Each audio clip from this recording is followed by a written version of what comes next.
Good evening, everyone. We are live. It is the Tuesday, March 15th edition of the MMAOB Daily Podcast. I'm your host, as always, Adam Martin, joined by Big Marcel. It is late today, guys, a later edition of the MMAOB Daily Podcast, 7 p.m. Eastern, my time. What time is it there, Marcel, for you? Midnight, man. Midnight.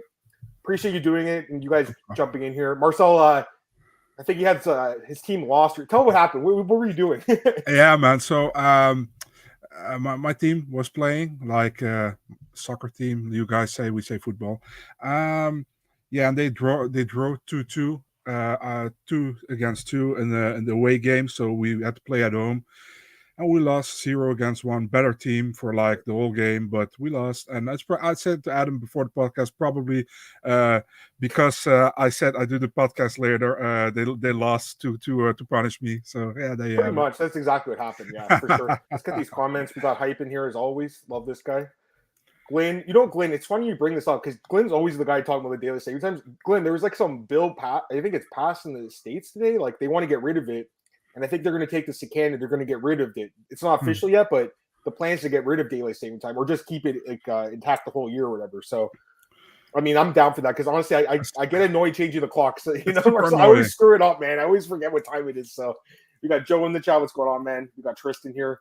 Yeah, I know. I saw the Paddy thing. Marcel. First, he was talking shit to Marcel, right? Like, that's a fight he can't win. And then he's going against Ilia Topuria, another fight he can't win. No, I'm kidding. But we'll talk about Paddy. We'll talk about Ilia. We got great card to break down for you guys tonight. Like, I really like this card, Marcel, UFC London. I just think it's an awesome card. You have tons of Europeans, Europe's best fighters, tons of England's best fighters. I always ask you like your overall thoughts on the card before we actually break into it. I'm just giving you mine. I really like this card. Give me your thoughts quickly. It's a good card. I don't think it's as good as last week's, to be really honest. I think last week's was better. But this one, it's a good quality card, man. Definitely for a European card, I think it's a really good card. Lots of local favorites on it. But quality matchups as well. I think, to be really honest, there are some prelims on this one that should be easily main card fights. So, for example, Shore against Valiev. Easily. Or Krylov, Craig, which was. Or, Abdurakhimov, Pavlovich could be main card too. I mean, there's a lot of good fights on this card. And I'm looking forward to getting into it. We also got JPH in the chat. What's going on? So, as always, guys, you have any thoughts on the fights or whatever, throw them in the chat. I always give everyone their due here. Even if I don't agree with you, I'm going to give you your due. It's all about respect here, guys. So looking forward to talking about these fights. Let's kick it off, Marcel. So one other thing I want to mention before we get into it, the lineup's changed so much this week. It's really annoying you, right? At this point, it's got to be, right? It's super because you got to know like at Eurosport right now, and the one of the guys, Dennis, where I do also have the podcast on Monday, he does a complete write-up for the Dutch show, so he does a complete write-up for the fighters are fighting on the main card, and he starts with that on Monday, on Sunday, Monday, and then they change that whole card, so he has to do everything from scratch again. You know what I mean? So it's super annoying. You remember when they last time did that pay-per-view change with Krylov Phillips against Roro and Alexander Hernandez Moicano? Remember that on Friday? Why? You could have done that on Monday. You know what I mean? I know. I feel bad for you because you're always doing those posters. You know what I mean? So it takes you an extra time. Let's got a few other guys checking with Alex here and Hype's talking about the whole Paddy thing. Anyways, let's get into the fight. So first fight of the night, although this might change. It's Tuesday at 7 p.m. right now. This could change over Saturday at 1 p.m. The card's early, by the way. Starts at 1 p.m. Eastern here in Eastern Standard Time in Toronto. So yeah, I love afternoon cards. I can't wait for this card. Anyway, let's get into it. First fight of the night, Marcel. Flyweights. Mokaev making his UFC debut against Cody Durden. The odds for this one were pretty lopsided. Mokaev is a minus 350 favorite, and Durden's a plus 260 underdog. So, yeah, big line here, Marcel. Do you think it's justified? This guy's making his UFC debut. What do you think? So it's difficult to say, man. I see lots of fights of Mokaev on his amateur career, where he was, I think, 23-0. But I saw also his fights in the pro. He has you can find those fights if you want. He's a good fighter, He's very technical on the ground, I think. He has some hype behind him. We all know that. If you look at Durden, we saw him 3 times in the UFC. That draw against Chris Gutierrez, he won that first round 10-8 because Gutierrez didn't do shit. Yep. And then the second and third round, Gutierrez won, so that went to a draw. Then he lost to Jimmy Flick by a submission. And the last fight, he barely got past Arory Kilang. Yep. So, it's still a debut for Mokaev in the UFC. So I don't think you should make him that much of a favorite. You know what I mean? But do I see winnable ways for him? Definitely, man. Definitely. I think he's a good fighter. Will he finish Durden? I don't know. I think Durden is super tough, but I think Mokaev, but I'm taking him with a decision. But I think Durden will make it a difficult fight for him, man. Yeah, so I mean, here's the thing with this guy. Like, he hasn't proven shit, guys. Like, he hasn't beaten anyone good. You know what I mean? He hasn't fought anyone good. He's super young. He's definitely, like, talented, obviously. He's only 21 years old. He's super young. And, what I saw was impressive, obviously. I mean, he has a good ground game. But here's the thing, Marcel. Here's the thing. And I watch a lot, like, last year I was working for a website that was covering regional MMA. So I watched a lot of, like, lower level MMA, right? And I think this guy's good. I'm just saying, like, at the lower level of the sport, if you have a ground game, you can beat almost everyone. You know what I mean, Marcel? So, like, it's been easy for this guy because he just takes them down and holds them there or chokes them out or whatever. Now he's fighting a guy with decent wrestling background. So I think it could be a tough fight. It could be. I haven't been too impressed with Cody Durden, to be completely honest with you, Marcel, other than that first round with Gutierrez where I was like, damn, this guy's good. Like, but other than that, I haven't been too impressed with him. So it's like, I'm not willing to, like, go out there and say this guy's going to be the guy that beats Mokaev and takes his O, but honestly, it wouldn't surprise me. It wouldn't surprise me. This guy doesn't have any experience against anyone good. So, this is the best fighter he's fought. I don't think this guy's that good. I think it is a winnable fight. So I still am going to pick Mokaev, Marcel, but I can't recommend a bet on this guy at minus 350, guys. I would not lay that juice on him. I would just pass on this one. Watch the fight, see how he does. I'm hoping good things. I mean, hopefully, his grappling, hopefully his striking's up to par too. But, until I see it in the octagon against, like, a capable fighter, I'm not going to lay minus 350. This is not a great bet to make. The pick is Mokaev. What do you think? Decision or submission? What are you thinking there? The decision. Listen, man, the thing is, it's easy for people to pick him, obviously, because he has to look good in all those fights. But I got to say, the last fighter he beat was Blaine O'Driscoll, and that's a pretty decent fighter, man. Yeah. That's a pretty decent fighter, so that's a good win. And he finished him via rear naked choke in the first round. I think that convinced the UFC as well to sign him, But I mean, it's getting only more difficult, and we will see, man. I mean, maybe he submits Durden in the first round, and we're all like, wow, we're super impressed. But we have to see. We still first have to see it. You know what I mean? I agree. I mean, we both have the same thoughts on this fight. Yeah, I'm with you. Let's get these comments here. Litchell's here. What's going on, man? And Glenn was saying something about taking a fight off. Yeah, I think they're listing on 5-0, and it's 6-0 on UFC stats. So I mean, I can't tell you what's that about. It's 5-0 now, but like I said, UFC stats is 6-0. So he fought a guy like Hayden Sharif, and Hayden Sharif fights. Oh, I see it now. It's under different names. Scrub. Yeah. I see that he did. It's actually kind of an official fight, but he fights the same time, like twice in the night, under different names, and that's why Topology has crossed that out as an exhibition fight. So that's I remember seeing that a few months ago. Yeah, I remember that as well. No, he's not bad. I just don't think he's not in the UFC, man. Blaine O'Driscoll. Sorry, man, he's not in the UFC. So really, is he that good of a fighter? I'm not sure. I think he's okay. I think Durden's better. So I think this is a tougher fight. I think. I mean, anyways, I would think if this guy can get him to the ground, he can choke him out. That's what I think is going to happen. But, if Durden can keep the fight standing, I don't know how good this guy's striking is. I really have no idea. Again, most of his wins are by submission, right? So, Mokaev's backyard probably gets. Yeah, that's the other thing. I got to mention that. So, the last bunch of cards, guys, last 2 years, really, other than the Fight Island occasionally, we haven't had to worry about home cooking judges, right? We haven't had to worry about it. Now we have to this card. There could be a bad decision going away of an English fighter or whatever. So, I mean, I don't think that fight will play out like that, but there's other fights that could on this card, including on the main card. We'll talk about that. The best wing decisions. No, they definitely like him. I mean, they signed him, right, with, not much experience. They obviously like what they've seen. But again, I know he went 25-0 as an amateur, but I mean, he was beating kids. I got to see him fight some really good guys. Again, Durden is not great, so I do think he'll win this fight, but I just don't know. I don't know yet how good this guy is, Marcel. I got to see him in the UFC first, That's all I'm going to say.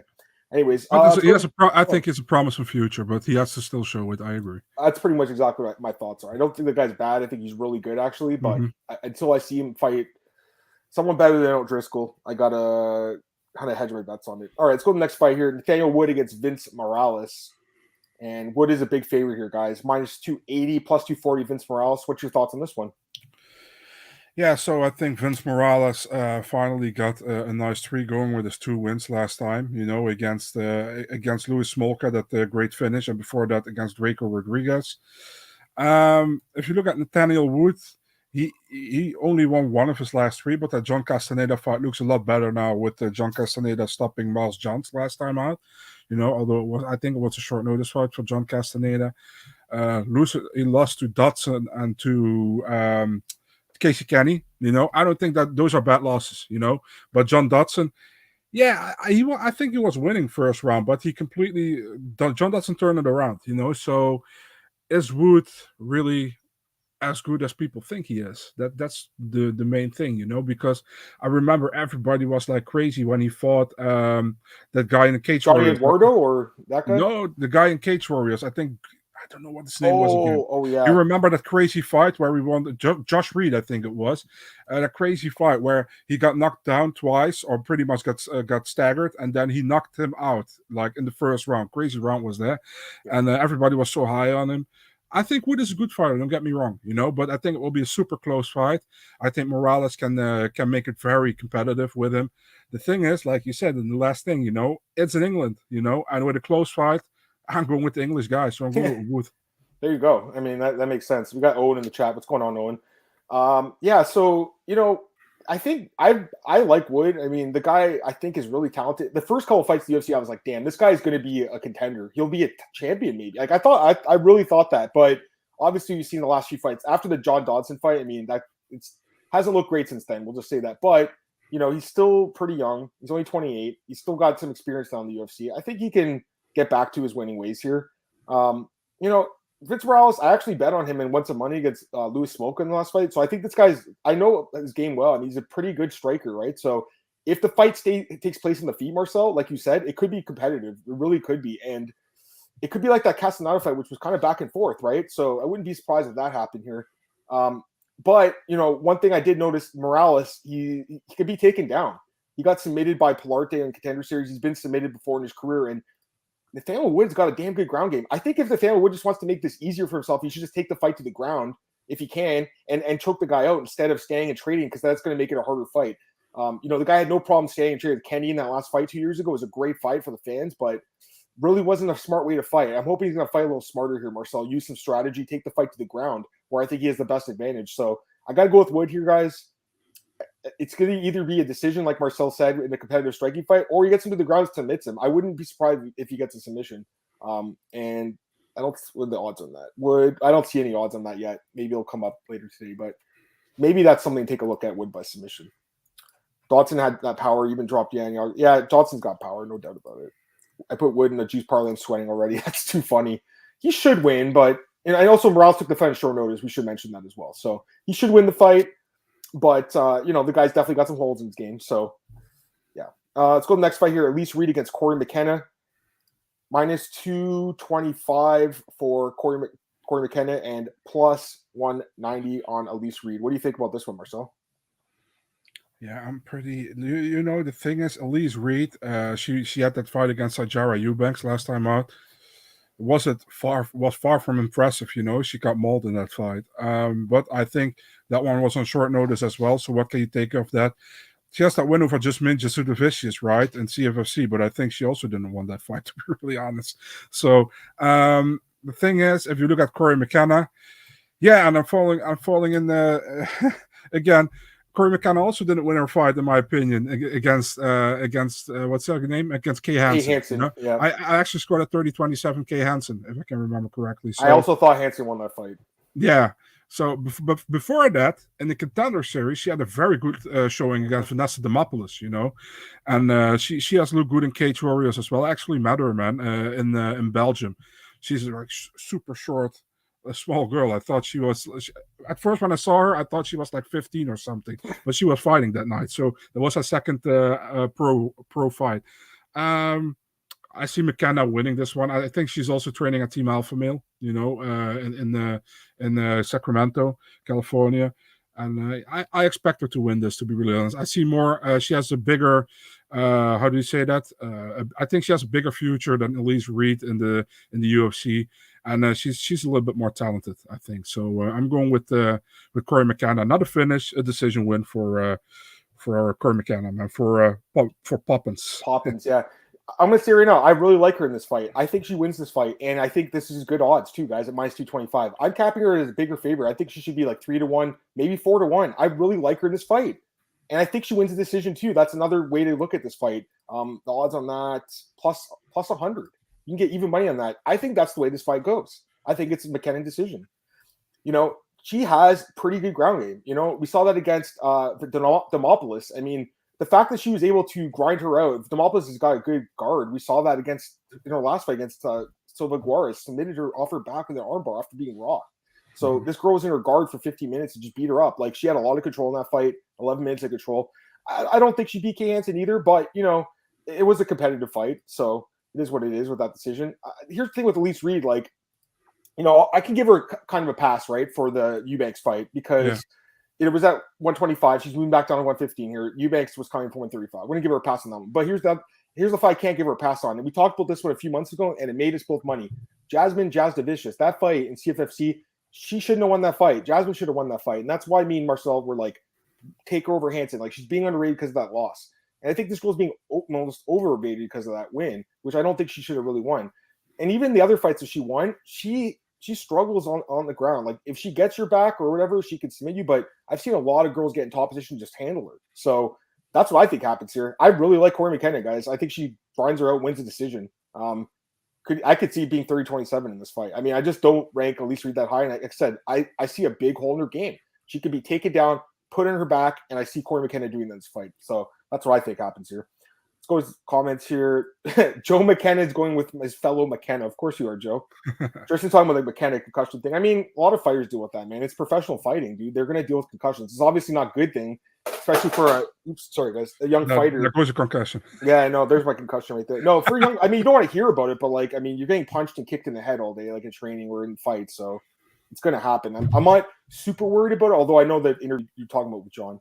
McKenna decision. You think that happened? Never mind staying away from it. It is lower low, but I like McKenna here. I think it's a good price too, man. Like, you look at this card, guys. There's like 10 fighters that are like -500 or whatever, and then you got her at -200. I think she should be like -300-400. So Andrew's saying he thinks Bree's being slept on. I don't know, man. I mean, she's okay, but I wasn't too impressed with her CFT run. The Hillary Rose win was okay, but like, look at the other wins, Marcel. Again, the Jasmine win, I don't think she won that fight. The Rebecca Brinkman girl, I mean, she's better known for her the porn star adult film career. I mean, that's not a good win. So I know she's the champion. I actually like that organization, CFFC, but I'm not too I'm not too high on her, but we'll see what happens in this fight. I mean, at the end of the day, there's two fighters in the cage, and we want to look at wins. So I'm not going to like completely discount her, but everything I've seen, McKenna should win the fight. Glenn's talking with the hometown pressure. That's true, Glenn. I mean, you never know. But I just think she's going to wrestle her, Glenn.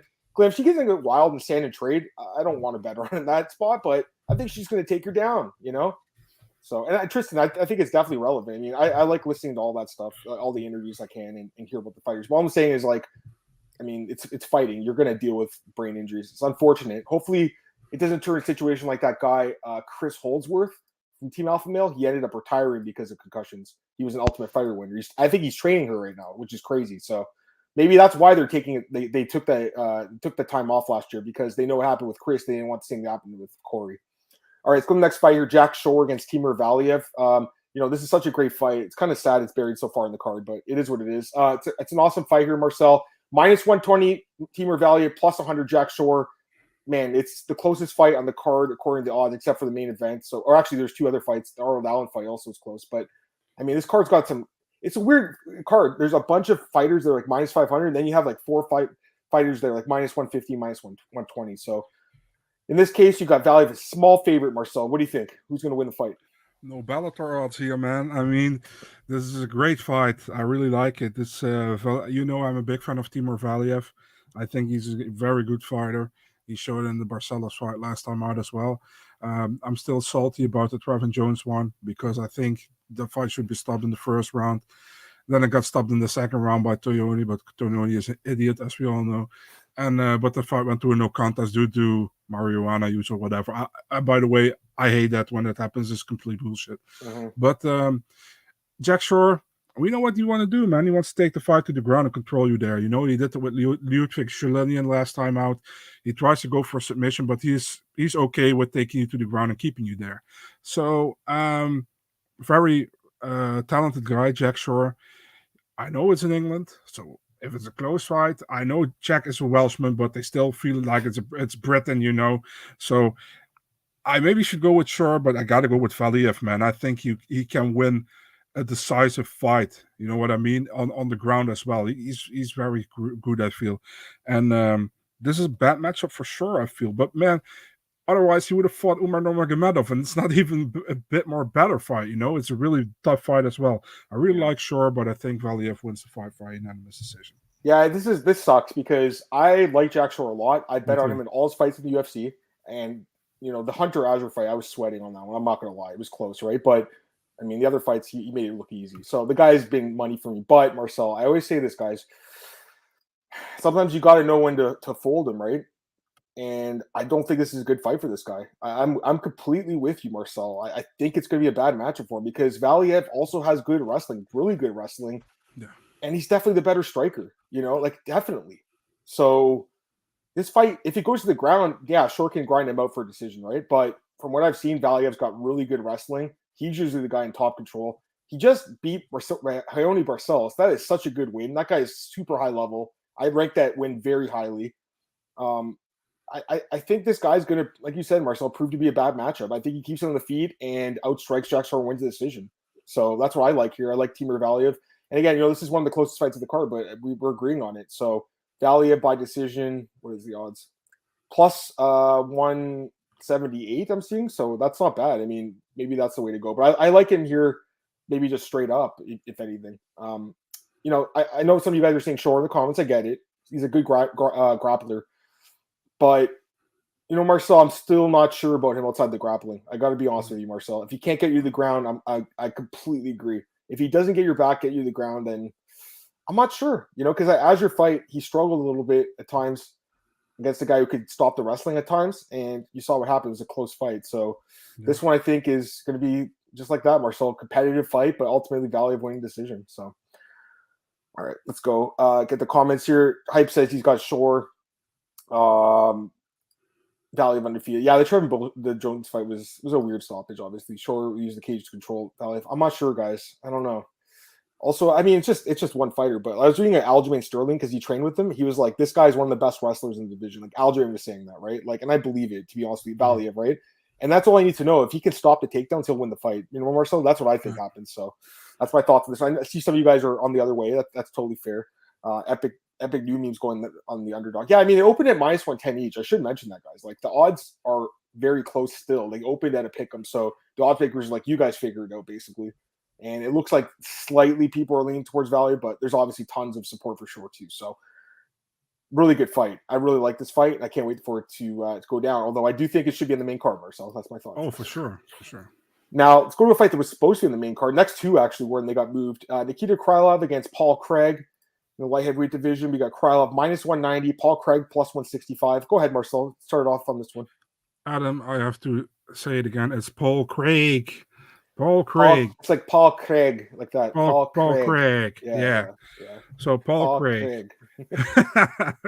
Yeah, man. The thing is, Nikita Krylov, he bores me, man, in his last couple of fights. You know, he tries to keep you down.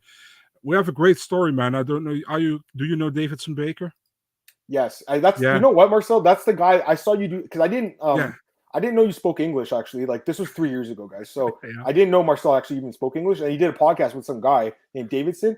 And I was like, this guy needs to be on another show. And then I ended up, getting him on here. So that's kind of what happened. I just saw randomly. I knew who you were, Marcel. We were friends on Twitter and stuff, but I didn't really know that. Because all I saw was your MMA DNA post for years, Then all of a sudden I'm like, this guy's got good English too. He can do a podcast. So that's what happened, guys. That's how Marcel ended up here. Keep going, Marcel. Sorry, go ahead. Yeah, so Davidson had a bet on Between the Links where Mike Heck is also. And he was like, if Krylov against Walker goes to a decision, I do my my haircut as Larry. What's that guy with the bald here and the hair there? Larry something. Who? Larry somebody. Larry a famous guy. Yeah, Comedian like guy? the Oh, okay. From yeah, Curb like Your the hair Enthusiasm? here and The guy, bald here. yeah. Yeah, so he did that on the podcast, and he showed. It's so amazing. That's too funny. So That guy's yeah, hilarious, by the way. But yeah. yeah. So yeah, the thing is, I was all Marcel, your thing's on. It's on mute. It's on mute. There you go. again. I think I was always high on Krylov, but I'm not really.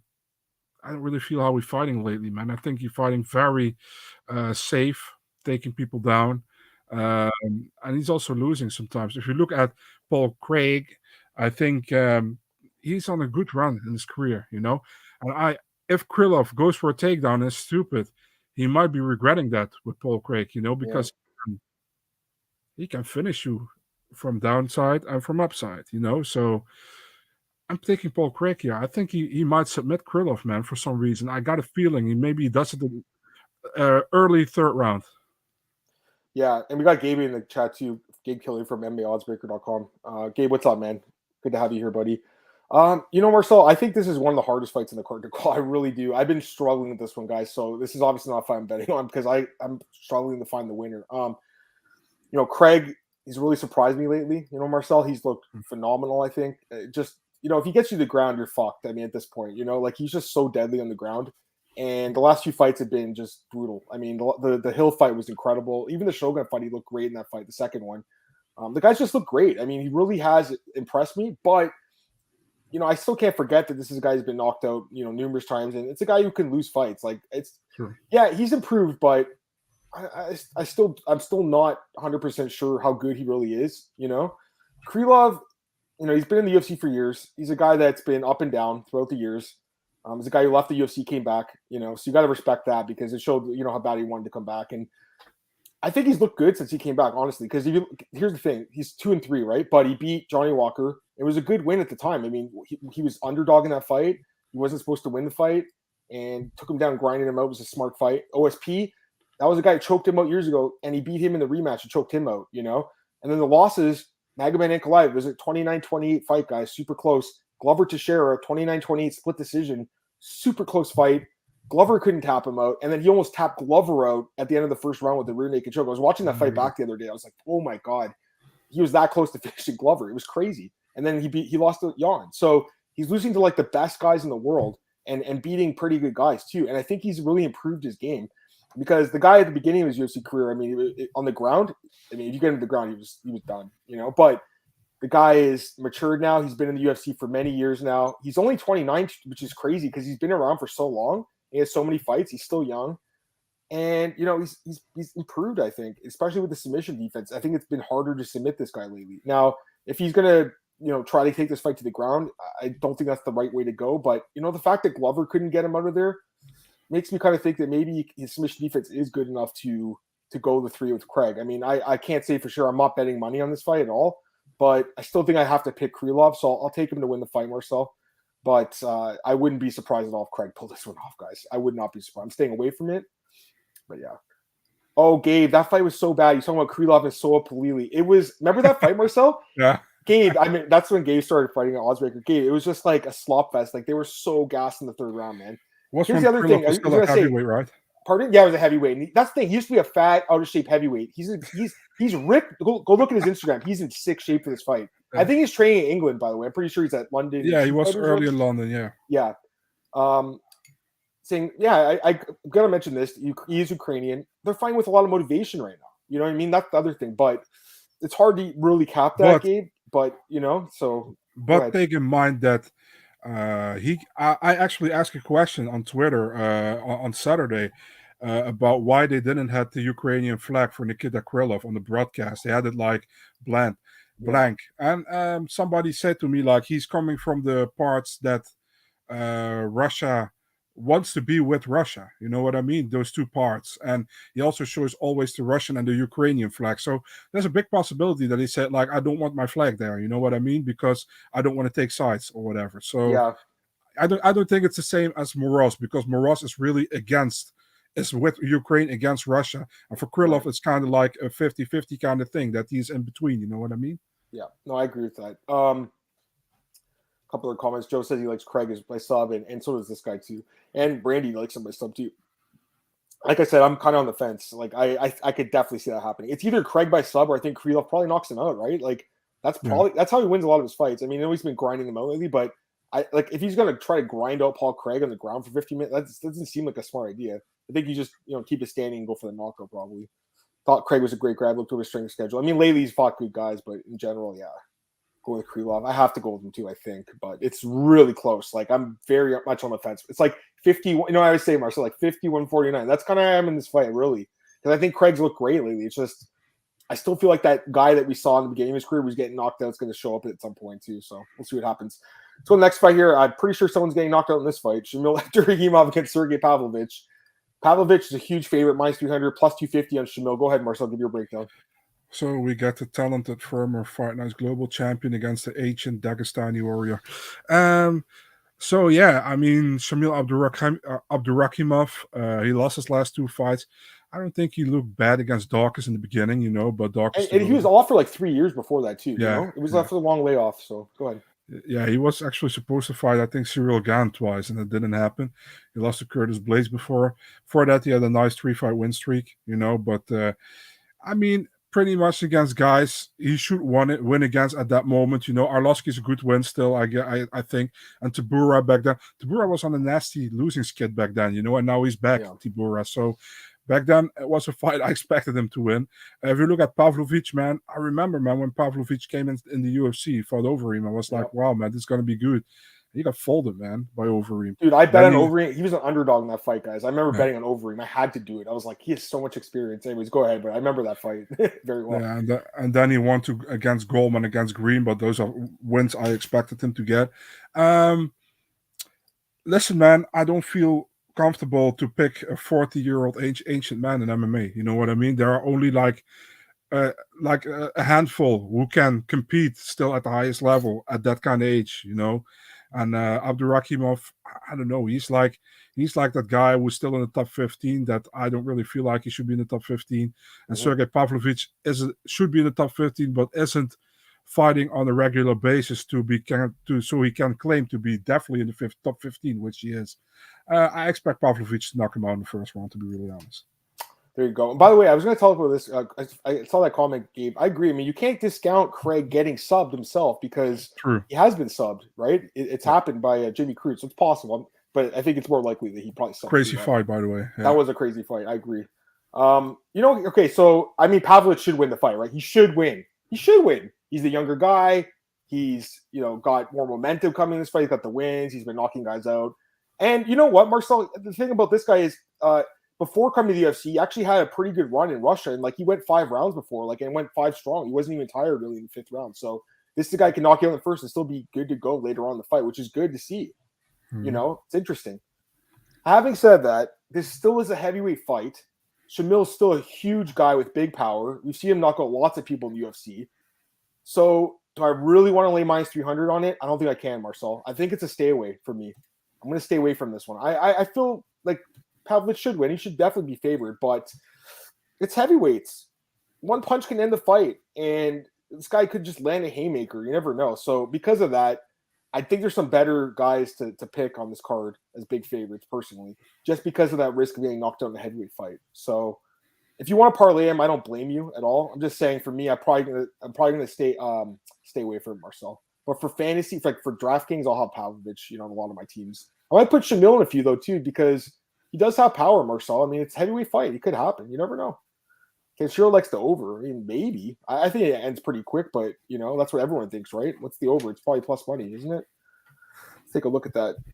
Over in this fight is, it's plus 130. I mean, maybe. It could, but I expect a quick knockout, but we'll see what happens. Like I said, Pavlovich should win the fight, guys, but anytime you're laying minus 300 on the heavyweight, he hasn't fought in 3 years, by the way, so Shamil, it's actually 2 year layoff. I apologize. I said 2 years for him. It was 2 years for him, 3 for Pavlovich, and the fought since 2019, Marcel. Very long time. It's a long time, man. I think he'll come back and look good, but I got to see it. Mike Grundy versus Makwan and Amirkhani. Why is this the feature prelim? That fight has no place as a feature prelim over Nikita Krylov against Craig, over Valiev against Shore, over Pavlovich against Abdurakhimov. It doesn't make sense. This should be probably the first fight of the next second. It's the loser's getting cut. So I don't really understand why it's. Anyways, as far as the odds go, This is another interesting fight in the card. It actually opened as a pick of -110 each, but money's been coming in on Grundy all week. Now he's -170, +150 in Amirkhani. So what do you think? Also, a big chance that there's going to be wrestling a lot in this fight. So I don't understand why this is the featured prelim, because the UFC loves to bump up the fights. They think there will be a knockout. Yeah. Yeah, Mike Grundy lost his last 2 fights, right? He only won 1 in the UFC so far against Nathaniel. Good wrestler. He's actually I think he's a wrestling coach for Darren Till as well as Team Koban. Makwan Amirkhani, he lost his last 3, but gotta mention the Edson Barboza fight. He did well in the 3rd round. Camuela Kirk, I think he won that fight. Actually, he didn't lose that fight in my opinion. And in his last fight, he was winning against Lerone Murphy until Lerone Murphy gave him that flying knee. You know, so the thing is, do I think Makwan Amirkhani's ground game is better than Mike Grundy's ground game? And I'm not sure, to be really honest. If you look at what the guys did in the UFC so far, you would say maybe, but Mike Grundy has lost to Mokaev, who would beat Makwan Amirkhani as well, and he lost to Lando Venada. And I don't know, man, what Makwan Amirkhani would do against him. Questionable, I gotta feel like it will be a close fight, and man, we're in England, right? So we're taking a split decision for Mike Grundy here. There you go. Yeah, I mean, the odds have shifted now, and he's a comfortable favorite. But at a pick and price, I mean, I was leaning Grundy because at that point, a lot of people were kind of unsure. I mean, that's the way I'm leaning in this fight, though. I think it's a good matchup for him because Makwan, he's a grappler. He's got to get you to the ground. If he on the feet, he doesn't have anything. Like he's got nothing. I mean, I'm not saying Grundy's a great striker either. He's really not, but he has some decent hands. He knocked out Nathaniel. He landed some big punches on Lando, who's hard to hit too. So, and I also look at the Evlov fight. Marcel, he actually took Evlov down 6 times in that fight. I know, yeah. Evlov couldn't get him down. He took him down 6 times. So the guy's a high level wrestler. And here's the other thing: Makwan's gas tank is so bad. Like he doesn't have 50 minutes of gas. So gas out before that happens if the fight. So if he gets a sub, that's not a win. And Grundy, I believe, has been sub before, so it's possible, obviously. But I feel like these guys, the wrestling's going to cancel out. It takes place in the feet. I think Grundy's just a little better at the boxing, and he'll land more and win a decision. So I like Grundy in this fight, Marcel. I think he wins the decision in this one. That's my lean. The wrestling cancel each other out. Who's the better striker? Mike Grundy, I think. And it's not like it's much better, but he also has the better gas tank, and that's why I like him in this fight. Because Makwan's gas tank is just not good, so worries me. Joe likes Makwan though. Litchell likes Makwan. Andrew likes Makwan. So we're on the other side with these guys. That's okay. Actually, good point, man. The Gabe likes Makwan too. What are you gonna say? Sorry? The gas tank of Makwan is very concerning all the time, man. I think that's a good point. And I agree with Gabe here. I mean, I even mentioned this like 2 weeks ago when we did the 272. That 3rd round, he took him down 3 times. I agree with you, but just as a whole, I mean, that Camuela Kirk fight, man, again, he should have won that fight, but because of that 3rd round, he just got he was exhausted at the end. The Shane Burgos one.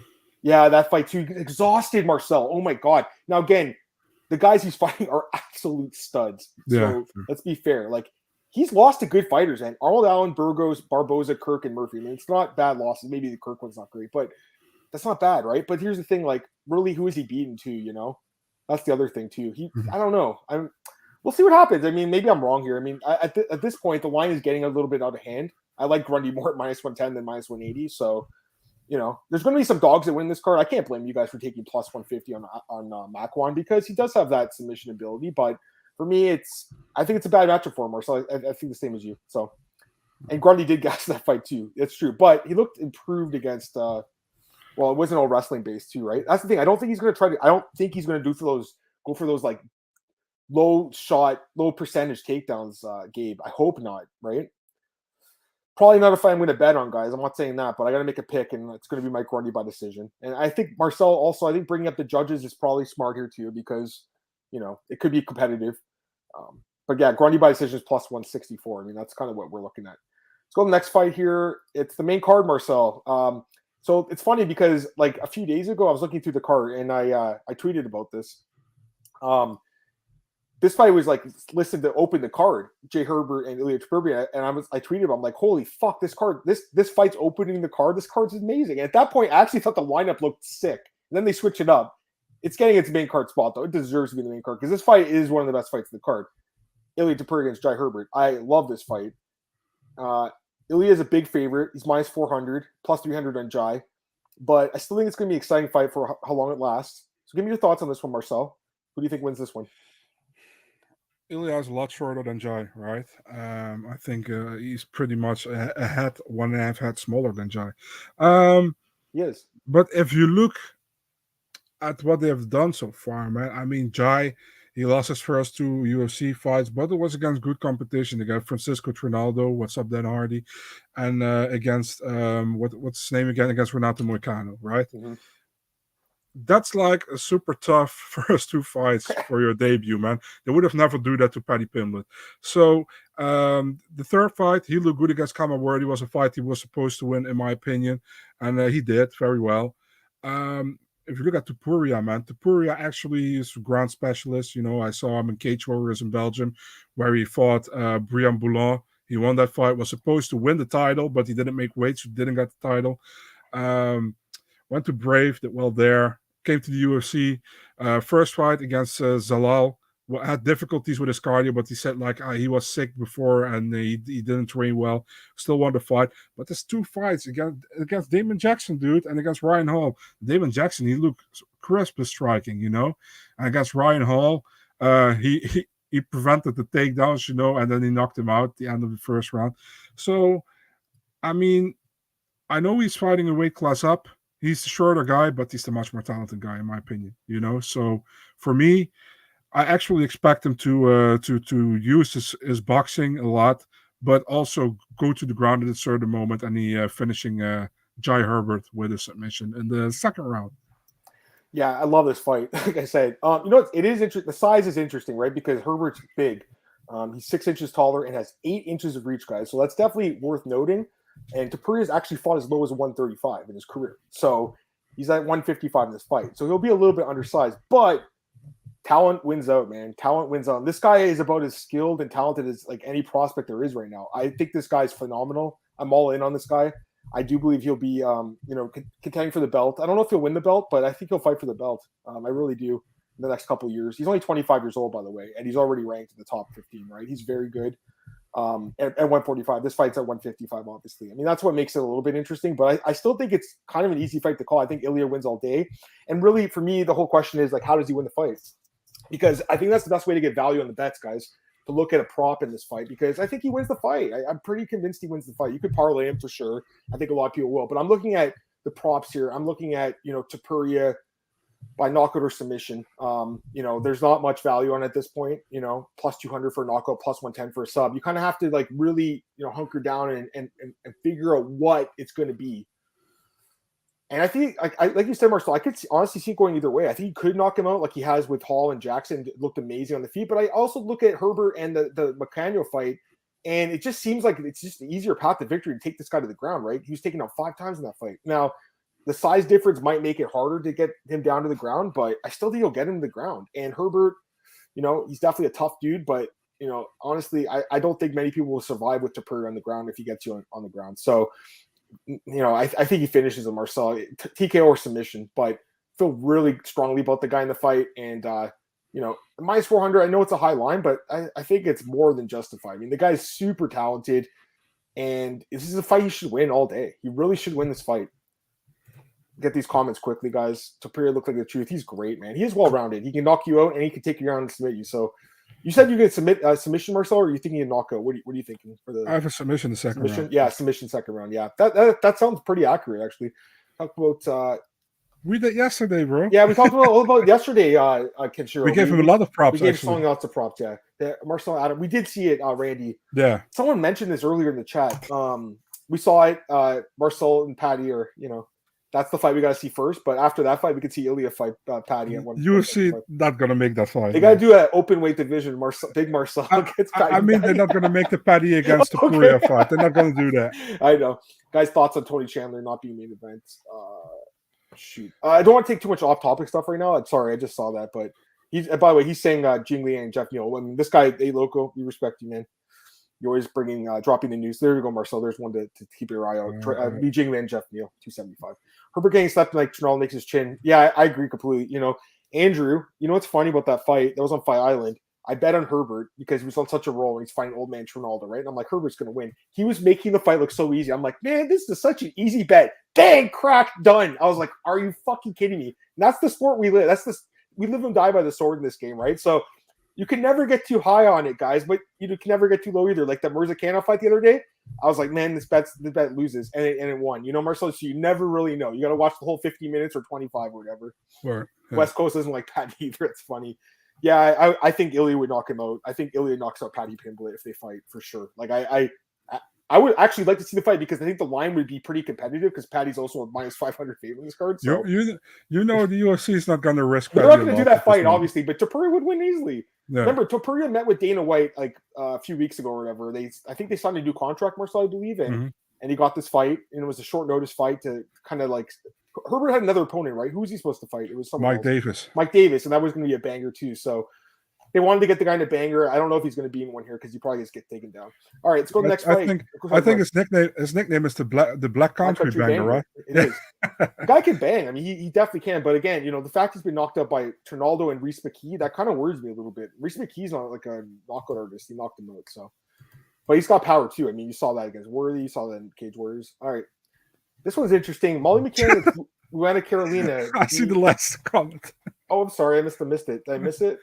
Oh, I apologize. Marcel used Paddy's head to mop the ring after he got done with him, probably. I'm just going to sit on him and he's done. So, Alo was asking with Aspinall what would happen next. I think the winner gets, probably a top 5 guy. So, yeah, I'm fine with. I think, I kind of like that Ty Stipe fight. I kind of feel like Ty deserves it. Like he called him out and he kind of deserves it a little bit. So I think Ty probably deserves it more. I mean, he knocked out Derek Lewis. You kind of deserve a league guy after that. Yeah, I know it's crazy, right? He missed weight for that fight against Evlov. Was it Evlov? Was that the fight? Yeah. Man, that was such a hard fight to call. Jeez, when you think about it, eh? Evlov, and then he was Evlov pulled out due to COVID, and then he was supposed to fight Durden on short notice. Remember? Yeah. And then he didn't weigh in or whatever. What happened? I don't know. Or so it absolutely destroyed Paddy the Batty. All right, let's go to the next fight. Molly McCann and Luana Carolina. Gabe's in the chat. He's doing a max bet on McKenna. I know, Gabe, your units are pretty high, so I mean that's definitely a big bet for you. Molly McKenna is a minus 140 favorite, plus 120 Luana Carolina. Go ahead, Marcel, start us off. I'm just surprised Gabe betting on women fights. I thought he never did that. Or was that Leon? Let me know, Gabe. Maybe I'm wrong. Yeah, Leon Shabazian or Leon, the other Leon guy. I forgot his last name. He was. He's also a great capper, I think. Smack the God. That's his name. Smack. Oh yeah, his boy. Yeah, of course. Yeah. He's great, by the way. Yeah. Molly McCann against Luana Carolina. I can't agree with Gabe, man. I think Molly McCann wins the fight. I think Luana Carolina, she hasn't looked bad in the UFC, but I don't see anything special. The only thing she has probably, she has a good Muay Thai game, but there is nothing that jumps out to me, And Molly McCann is just nasty. You know what you get. She comes forward, she walks forward. It doesn't matter to her if she gets cuts here or big eyes here. She comes forward, she puts up her double fingers, and she tries to walk through you. That's what she does. And Luana doesn't have a great ground game, so she doesn't have to be afraid for that. And Molly will stand and bang with her, and I expect Molly to win the decision pretty decisively, to be honest. Damn. Well, I guess I'm on an island, guys, with this one. You know what? Here's the thing. Luana doesn't get any credit. She's won all her last 2 fights as an underdog. No one gave her any credit. Marcel, that first fight with Patello, I liked her in that fight, You liked her in both, yeah. Yeah, I mean, I think she's pretty good. I think she's underrated, guys. I just think she's being overlooked again. Just be careful. That's all I'm saying. Gabe, you're a smart guy. You know what you're doing. So I'm not gonna tell you not to make your bet because you know what you're doing. And I might be wrong about this one, but I actually think Luana's gonna win the decision. Adam, you know what it is, man. The thing is, I give Luana the benefit of the doubt against Ariane Lipski.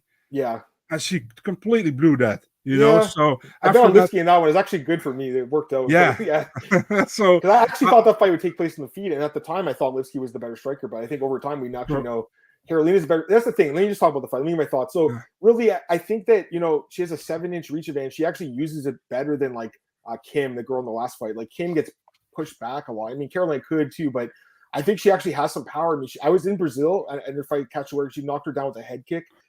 She couldn't knock her out, but she beat the shit out of Cachoeira for 3 rounds. It was pretty fun to watch, actually.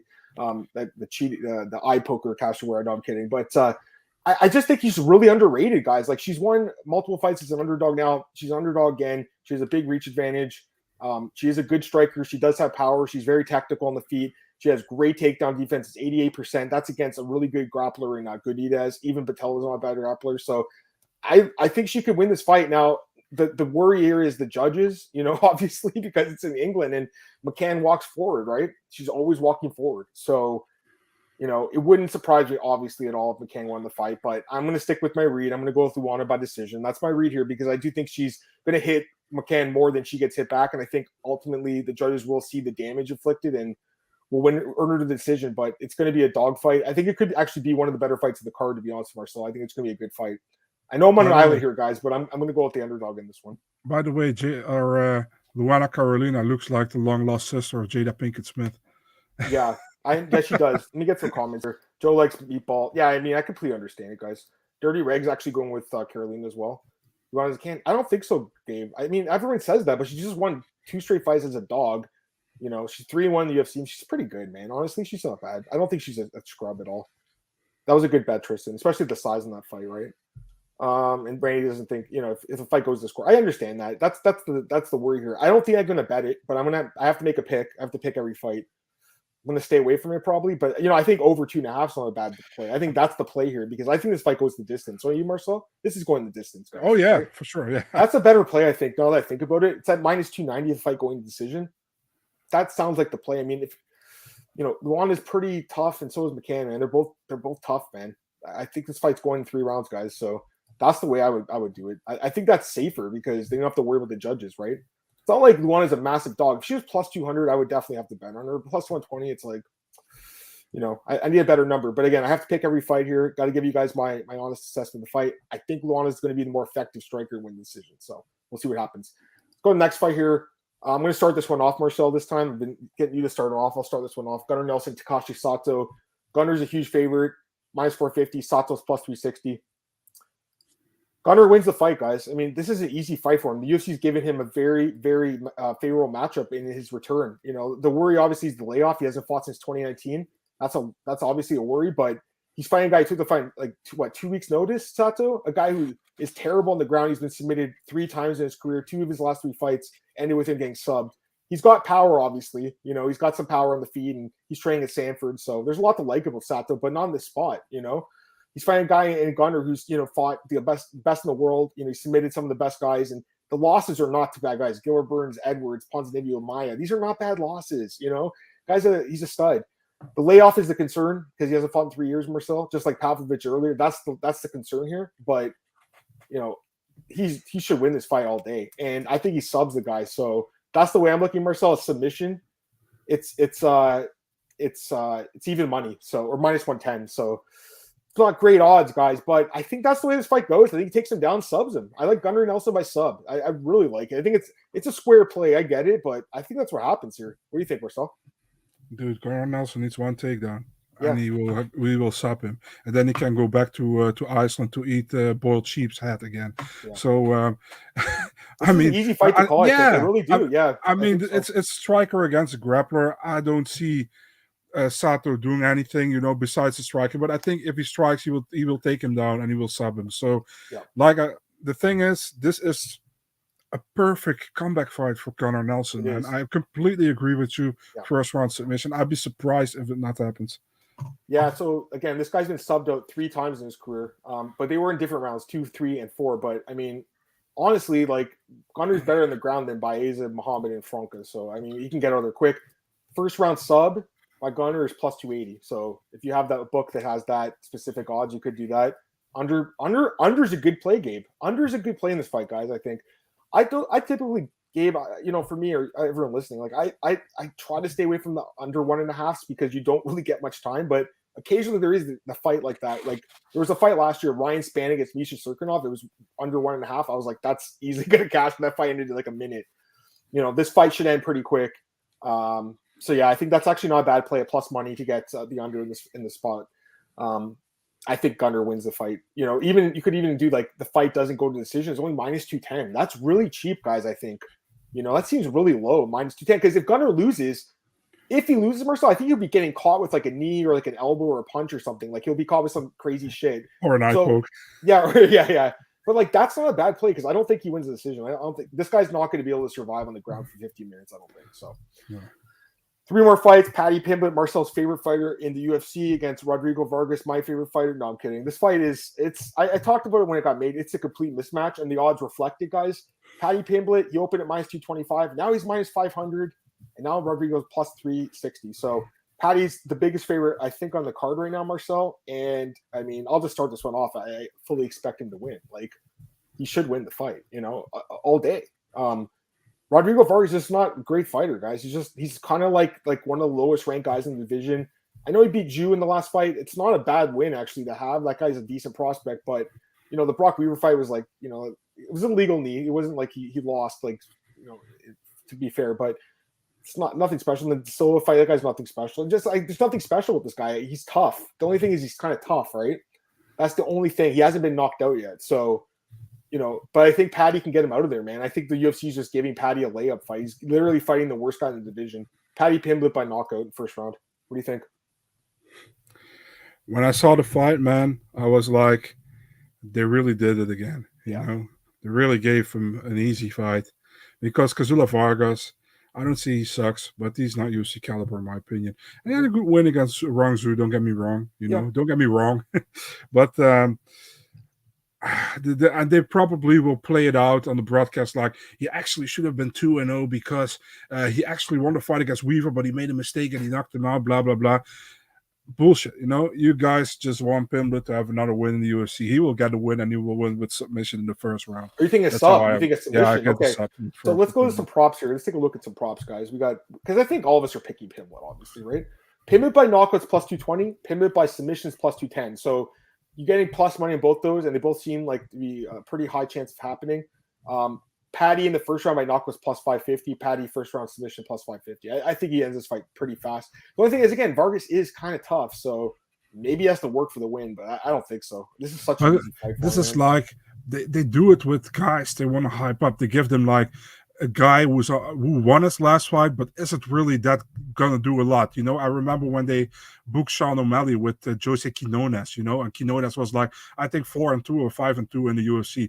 I was like, he's probably the least great bantamweight with a positive record in the UFC, and they know that as well. They watch it closely as well. They know what they're doing, So yeah, this he's not great. I mean, but again, he is tough. Like he's not an easy guy to get out of there. So.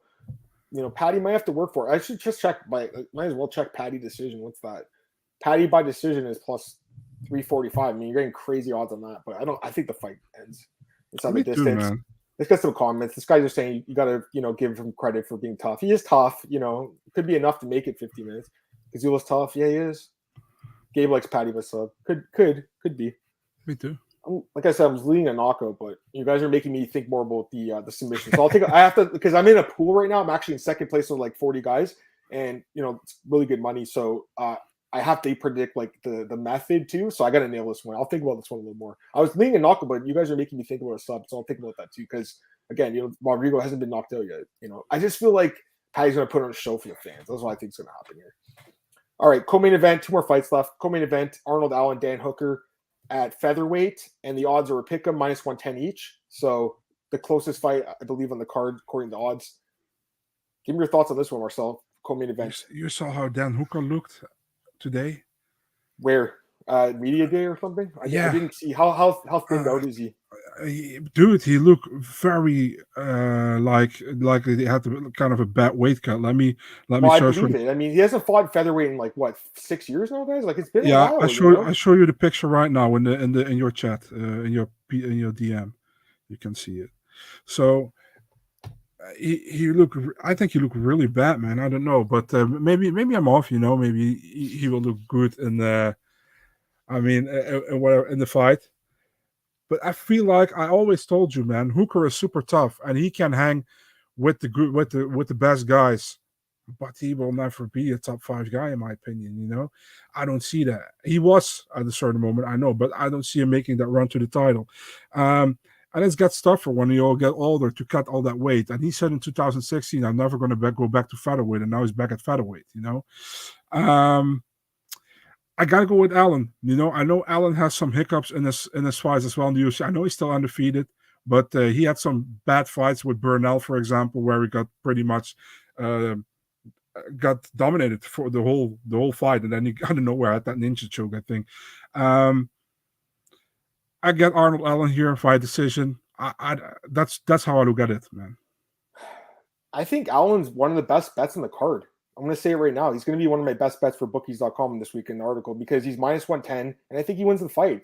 This guy's on an 8-fight win streak. He has all the momentum in the world. He's one of the most underrated featherweights in the world. The guy does not get his due. He is a really good fighter. He's beaten some really good fighters in the UFC. He doesn't fight often enough. He's only like once a year for some reason, but when he fights, he looks good. I mean, I've always been impressed with this guy. Other than the Burnell fight where he was almost losing until the end, I've been impressed with him in pretty much every fight. I mean, the guy is just a good fighter, man. Dan Hooker, you know, I'll say this. He's going to have a big size and reach here, guys. Height and reach, I should say, because he's going to be 4 inches taller with 5 inches of reach, right? And, you know, if it turns into a technical striking match, I mean, that could, you know, play into his favor. But I feel like Allen's really good at mixing the fight up. Like, he's really good at mixing things up. So is Hooker, to be fair. Hooker's a good mixed martial art. They're both really complete fighters. Like, they're both really, really good complete fighters. But I look at one guy, and Allen is just on the rise, man. And Hooker is being on the decline. And you're getting him at even money, like basically, I think he's probably one of the better bets in the card, guys. You have to go with Arnold Allen here. You have to, right? Yeah, and decision, too. I think that's the way it probably goes. I mean, it seems like it goes to decision. Hooker's tough as nails. So I was looking at that. It's like plus 180 odds. It's not bad, you know? I like Allen in this fight, man. Like I said, he's going to be one of my best bets. Could end up looking like a dumbass come Saturday night with Hooker goes out there and just jabs him to death for 3 rounds, but I can't see him winning that way, man. And, you know, I know Hooker's a good wrestler, too, but at 145, like, you know, if he's going to wrestle in this fight, it's going to take his gas up. I don't like this move for Dan Hooker in his career. You know, at age 32, going back to 145 after 6 years away from this division, I don't like this move at all for him. I'm not sure why he's making it. I guess he's just maybe a last-ditch effort to get a title shot in the UFC, I guess. I don't think it's going to happen. Arnold Allen wins the decision in this fight, guys. I'm pretty confident that's going to happen. Let's get some comments here.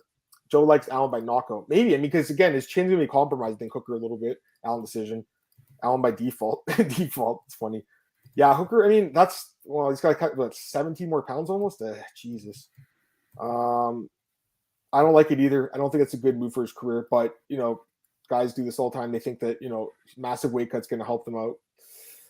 You know, he lost to Islam, Chandler, and Poirier. Like, there's no shame in that at all. Stay at that weight class. I'm not sure why he had to move down. Allen decision. I think Valiev's good. Plus 180. I think that's the most likely way this fight ends. No idea, man. What's going on, Ilmac? I have no idea. Crazy that Allen climbed way top 10. Yeah, you know, he's just doing it slowly. Like, I remember sitting on my laptop in my old house watching that fight in fought Alan Omar in like Abu Dhabi or something like that. The Roy Nelson and Antonio Nogueira card, I believe that was. Pretty sure. I'm pretty sure it's the card where Beneil got knocked out by Ramsey Niedger and I lost a lot of money on Beneil, and I still can't believe that fight happened. This was one of those weird, like Alexander Hernandez against Beneil, same thing, right? Like the fluke, right? So remember that crazy card where Rick Story won against Gunnar Nelson and yes. Charlie Brenneman won against, who was it again? Well, that's a different card, but I know Charlie Brenneman beats I can't remember who it was now, but he had a big upset win against Rick Story. He beat Rick Story actually. Yeah, but there was another card that Rick Story beat Gunnar. Blachowicz beat Ilia Latifi. At the time, he was a big underdog, and everyone was surprised. So, hey Blake, what's up? This guy, see, that's like my favorite movie of all time, man. Super bad right there. So can't see Hooker Allen. What's the fight going the distance? Just over 2.5. What is that? It's minus 165. That's not bad either, guys. Pretty sure this fight goes distancing. Maybe Allen surprises. He did knock down Youssef in the last fight. Maybe surprises gets a knockout, but I think a decision is most likely. Allen by knockouts plus 600 though, if you like that. Looks like we all like Allen here, which is interesting. I mean, it kind of scares me because the line is still even and everyone likes him, but Hooker sees something and Allen knows he can beat.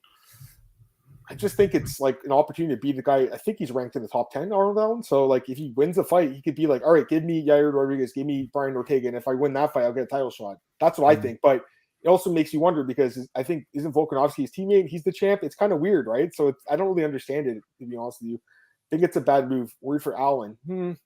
Yeah, that's true. The try-start thing. I still think he's good, man. The hot hand issues, yeah, for sure. Hooker the biggest step up in Allen's career. I don't know. I think Sodiq Yusuf's a good fighter, man. You know, and I also think that some of these guys that, looking back now, they're not good, but or something like Mads Burnell's not a bad win at all. I mean, it looks better in hindsight, actually, that one. But, even at the time, I'm not sure saying it's a great one, but, it wasn't bad to have, it's not a bad thing to have a win over Gilbert when there's a resume. And that guy was a compromised version. I'm just saying it's a good name to have. But I guess looking at it right now, I'd say Yusuf is the best win he has. So I guess Hooker actually would be, to be fair. Well, I'll say that. But I think Yusuf actually beats Hooker too, to be honest with you. So Marcel, would you pick Yusuf in that one against Hooker? I think so, yeah. Yeah, that's what I'm saying. So all Hooker's lost is 155 complete wash to the Dustin fight. He took him down a lot in that fight. He mixed it up really well. Such an amazing fight. Allen drops what he did. All right, last fight, main event. Tom Aspinall, -130 versus Alexander Volkov, +110. Guys, this is a kind of a head scratcher, honestly. I've been on a roll of main events. I think I've nailed the last 6 or 7 in a row, and since Nagano beat Gon, I got that one wrong. But this one I'm kind of on the fence about, honestly. I think it's not an easy fight to call at all, Marcel. I think it's a very tricky fight to call because Tom's looked great, right? He's looked awesome. I bet on him, and I think all his fights actually, and he's looked phenomenal. But he's still untested going 5 rounds, right? That's the biggest concern I have. Volkov's obviously been in the 5 rounds. He's proven his durability over the years. But at the same time, Tom Aspinall is a very special fighter, man.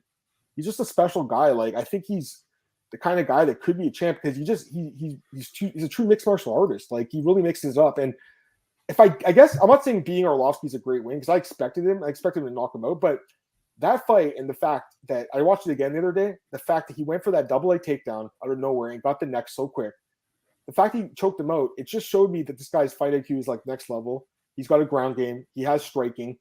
He's fast. He's young. And here's the thing. Volkov is always most of his fights anyways, he has the size and reach and the height and reach.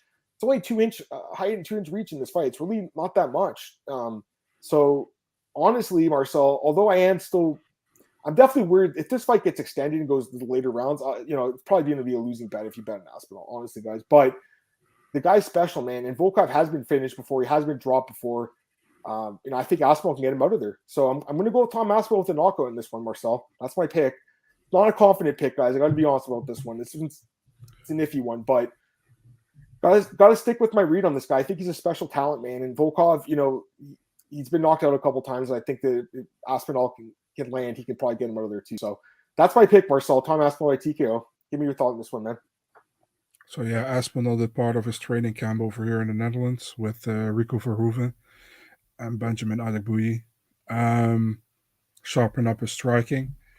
Volkov, yeah. The thing is with Volkov, man, it doesn't do anything for me. It doesn't hype me up. I was like, oh, Volkov's fighting. Okay. His basics are really good. He's a tough fighter. He fights well. He can go. He has a good striking. He's pretty well rounded. Nothing special to me in my opinion. Just a very good, tough heavyweight. But the thing is, if you look at him, man, I mean, he should have had the title shot already, but he blew it. And all of his chances, the Lewis one, he was super close, and he got knocked out. Then he lost to Cyril Gam, pretty decisive, So and the Curtis Blades one, so he blew it 3 times already to get to a title shot. So for Aspinall's looking very good. I think he has a 100% finishing record. Only one fight went to a second round with Arlovsky. He won that one as well. Mm-hmm. I mean, his winning. I know his losses went to second round as well. I'm going crazy, man. I think I'm picking Aspinall first round knockout. Let's go crazy. I mean, both picked it. That's crazy. So I'm surprised. I'm seeing obviously a lot of people are on different sides of the fence of this fight. It's one of the closest fights to Cory. It's a hard fight to pick.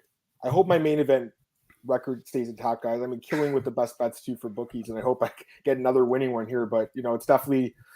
I guess I'm a little bit less confident than you, but I still have to make that pick, Marcel. I'm with you. First round knockout. That's going to be my pick. And let's take a look at that. What are the odds on that, guys?